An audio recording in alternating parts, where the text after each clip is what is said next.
Building wealth is a lifelong process. It never ends. And that's a good thing. It means anyone can achieve financial success as long as they work towards it. However, the earlier you start planning and doing the right things with your money, the earlier you will achieve the wealth you're looking for. Since we can't change the past and erase all of those bad financial decisions, which I wish we could, we need to focus on what we can change, and that's the things we do right now. In this episode, I'm sharing 10 things to do now to be richer by this time next year. Some of these things are simple and some are more complex, but each of them will help make a difference in your wealth building journey. Welcome to the City Girl Savings Podcast. I'm Raya Reeves, founder and finance coach of City Girl Savings. I turned my life around with budgeting many years ago, and now I'm on a mission to help others do the same. I fully believe that you can enjoy your life on a budget, and this weekly show will focus on the intersection of money and the city girl lifestyle.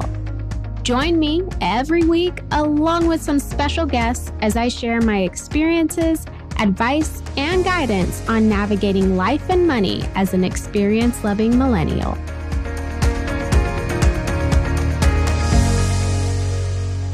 The first thing to do now to be richer by this time next year is to set up an automatic savings transfer.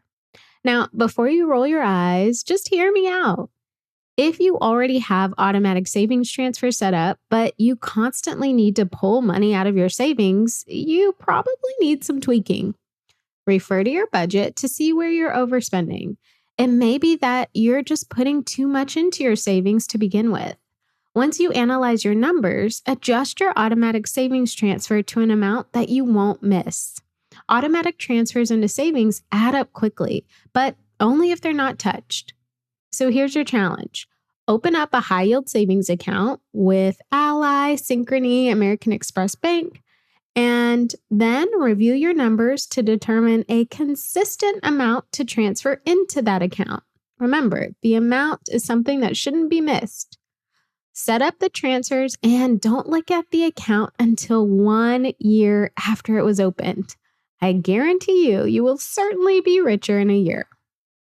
Next thing to do is to cut back a few more expenses just for a year. Remember that episode I did about delayed gratification? Well, now is the time to practice it. Go without cable. Cancel your gym membership and work out at work or your housing complex. Downgrade your cell phone data plan. Everywhere has Wi-Fi anyways. Find a few impactful expenses to cut out for a year. I promise you won't miss them too much, especially if you have alternatives. Cutting back those costly expenses will adjust your cost of living and allow you to put that money into savings or put it towards paying off your debts, both of which will make you richer for the long haul.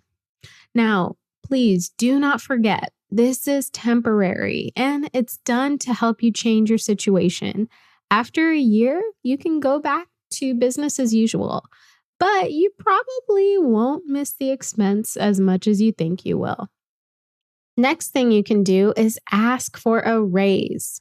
The easiest way to get richer is to make more money. And the easiest way to make more money is by asking for a raise for the job you already do. Imagine if you were doing the exact same thing, only making more money. We've all been there. Yes, me too. We make just enough money to stay put, but not enough money to get ahead. Never again. No, we won't. If you know you are underpaid in your position or you've shown that you excel and exceed at your role, then it's time to woman up and ask for the raise you deserve. Did you know that 70% of employees feel they deserve a raise but don't ask for it? Nope, not us.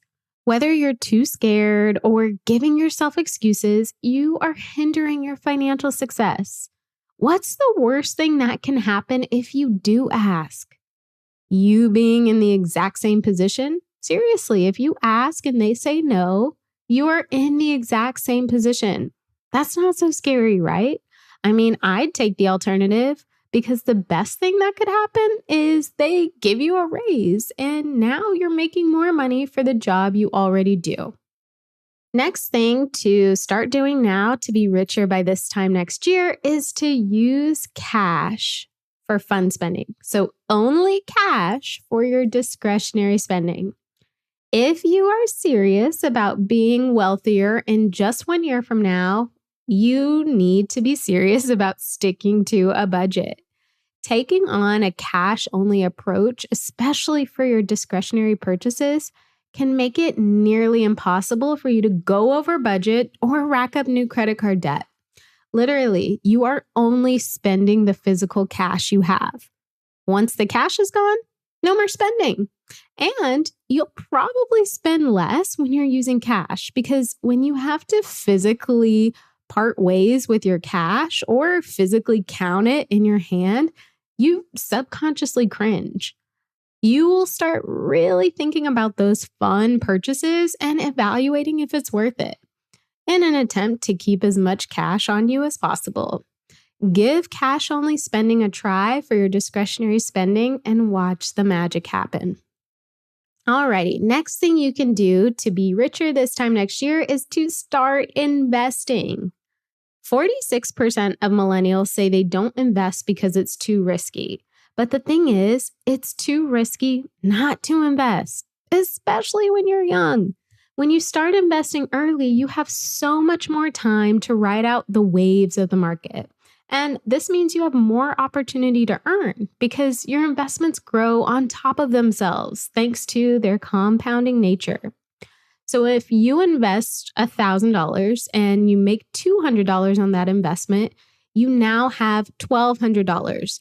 Future growth will be on that $1,200, not the original $1,000. Do you see how that can make a huge difference over time? Now, nothing is ever guaranteed when it comes to investing, but isn't wealth worth the risk? At the end of the day, investing is one of the best ways to get the highest rate of return. Historically, it is the top way to build wealth. Now, if you don't know where to start, I recommend setting up a general investment account with Betterment. It's such a great place for beginners to start investing and monitor what's happening with their portfolios. They also have a very cool goal tracker that allows you to see what your money will do for you over time. Got a money question you want me to answer on the podcast? I'm starting a new segment on the show called City Girl Solutions, where I answer any questions you have for me. Money, business, life, you name it. Submit your questions at citygirlsavings.com/QA and get your question answered by me in a future episode. And did you know that we have so many free money resources on our blog, Instagram, and TikTok channels? Find us across the internet at City Girl Savings. Next tip, find passive forms of income. Now, if you've never heard this concept, be prepared to be amazed. Passive income basically means you don't have to exchange time for money like a normal job. You can make money and focus on other things like a normal job. So some examples of passive income include renting out a room, creating a blog that makes money from traffic, selling a digital product. So you create the product and moving forward, you sell it. You don't have to continuously create new products, and investing in stocks that pay out dividends. So whether you make passive income or not, at the end of the day, the more money you can bring in, the more you can use it to save, pay off your debts, invest, and just build wealth over the long term. Start your passive income plan now so in a year you can benefit much more from it. Next tip, increase your 401k or any retirement plan contribution. Seriously, head on over to HR or your retirement plan holder or wherever you need to go and ask them or do it yourself to deduct 1% additional from your paycheck for an additional investment into your 401k plan or whatever retirement plan you're using. 1% is small enough to where you won't feel it too much from your paycheck. And if you do, you'll get over it. It's not that huge. And it will make a big addition over time. Like I said, you'll hardly notice the additional 1% taken out of your check, and it will start working for you in the form of a larger investment account. You will be so glad you invested more now when you see the difference it makes in a year and even longer. Next thing to do now to be richer by this time next year is double your debt payments if you can. Now, you can have a negative net worth thanks to debt. And that means you can't start building wealth via assets until you've gotten rid of your debts. Because at the end of the day, anything you do earn is technically owed to someone else. Any amount you have in savings, but you have debt balances, that money is essentially owed to someone else. So if you can, start doubling up your debt payments or using the snowball method to get out of debt as soon as you can. A majority of Americans are in debt, but once you can get out of it, I promise you, you are in a league all your own. If you can't double your debt payments, please don't feel bad. Adding an extra $50, $100, whatever you can manage on top of the minimum payments will help you pay your debts off faster. So if you can't double up your debt payments, at least put a little bit something more towards them. Next tip. Start consuming content that helps and not hurts, okay? So unfollow any social media accounts that make you feel bad or make you feel like you're not living a lavish life or make you feel anything but positive and inspired. Then read personal finance or self-development books. You can also listen to them via audiobooks. Limit the TV you watch, especially if you like reality shows, which I will admit I'm guilty of liking a few of them. But the more we consume TV, especially trash TV, the less we are consuming on things that will actually help us grow. Other ideas, continue listening to this podcast or any other helpful podcasts that allow you to think clearly, to get inspired, to take action. Limit your conversations with negative people.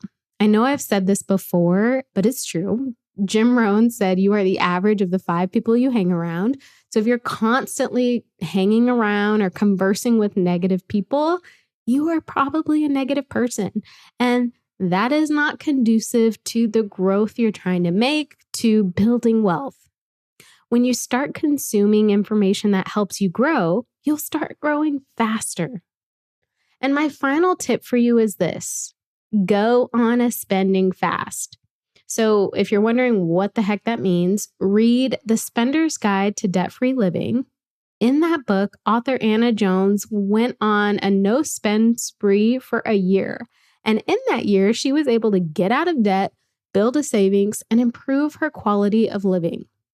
Now, I'm not saying to go on a spending fast or a no spend spree for a year, but try it for a week, then try it for 2 weeks, then try it for a month. If you have never followed a budget before, or you tend to constantly overspend, a spending fast can help you build up a cash reserve. Combine the spending fast with an increase in income, and I promise you will be unstoppable. Again, start slow with your spending fast. Give it a week. Then try for 2 weeks. Then try for a pay period or a month. Whenever I need to get my spending in check or just get back on track with my budget, I do a spending fast. So there you have it. 10 things to start doing right now to see growth in your wealth in the next year. You are worth the life that you want to live, and it's worth working towards. So hopefully you can start implementing some or all of these things today. Thank you so much for tuning into City Girl Savings today. I hope you feel empowered and inspired to master your money as you make your way to your dream life. Make sure you subscribe so you're the first to know when a new episode comes out. I truly value your thoughts and feedback, so please leave a review and let me know how this podcast has impacted you. Can't wait to chat soon and make it a great day.